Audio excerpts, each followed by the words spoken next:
76C ini, bisa nggak ahli jelaskan kepada kami di sini, ini delik apa sih pasal 76C ini? Ya, delik material. Delik material. Delik material tentu ada akibatnya. Ya. Cuman kalau kita lihat di sana, di salah satu elemen unsur di 76C itu kan ada yang membiarkan. Membiaran. Ya. Ya kan?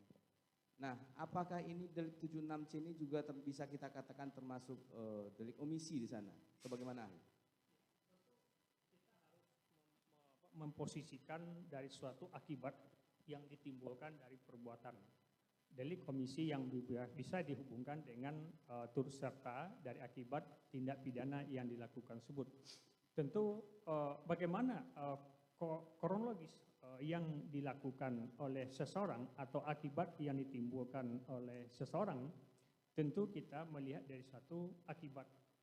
Akibat inilah yang bisa dikatakan apakah perbuatan itu dikatakan sengaja atau berencana. Tetapi saya melihat dari suatu aspek dari kronologis yang dari awal, dari berita acara maupun dari video yang dikirimkan oleh penyidik kepada saya, maka saya menganalisa.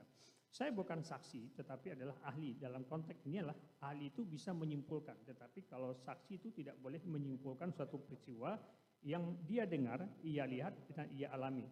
Tetapi saya sebagai ahli, meskipun saya tidak mendengar, tidak melihat, dan tidak mengalami, tetapi saya bisa menyimpulkan suatu peristiwa tersebut.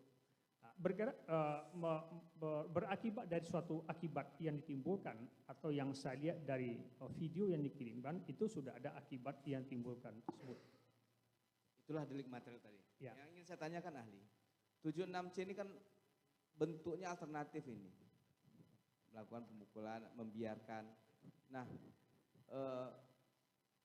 terkait dengan, mungkin kita bicara dulu kenapa bisa ada pasal 76C ini.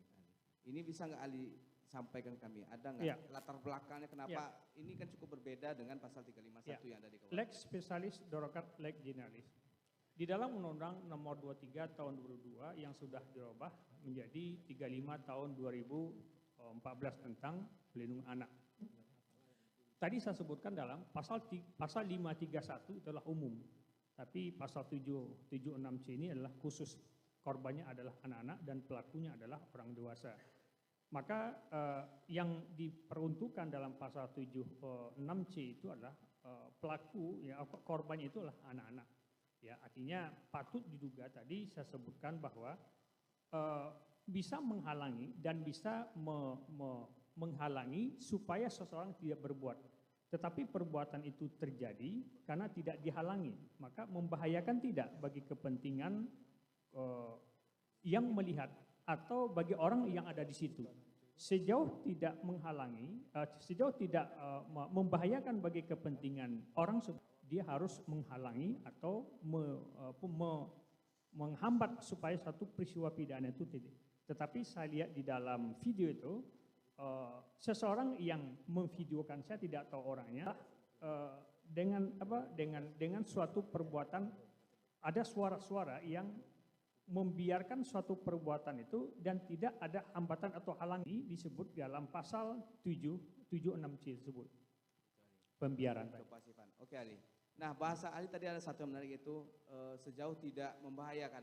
Batasan membahayakan ini bisa nggak ahli terangkan?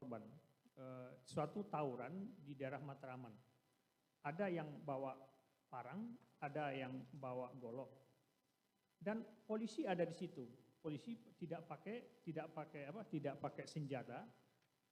Kalau polisi itu menghalangi suatu perbuatan yang dilakukan oleh kelompok masyarakat yang tawuran, maka polisi itu bisa juga menjadi korban. Saya pun bisa jadi korban. Menghalangi dalam konteks semacam ini tentu kita lihat bahwa apakah seseorang pelaku itu membawa senjata api atau membahayakan bagi dirinya sendiri atau orang lain. Kalau saya menghalangi suatu perbuatan tersebut bahwa bahwa pelaku itu membawa golok, membawa senjata api, maka nyawa saya juga akan terancam. Maka lebih baik saya tidak melakukan penghambatan suatu perbuatan tersebut. Artinya yang saya tangkap adalah kalau itu ada bahaya terhadap nyawa, itulah batasannya di sana. Ya, ya. Betul. Sementara cukup Mas Hakim. Cukup ya.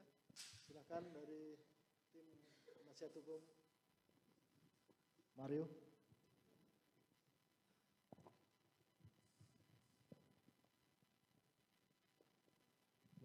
Terima kasih sudah nonton. Jangan lupa like, subscribe, dan share ya.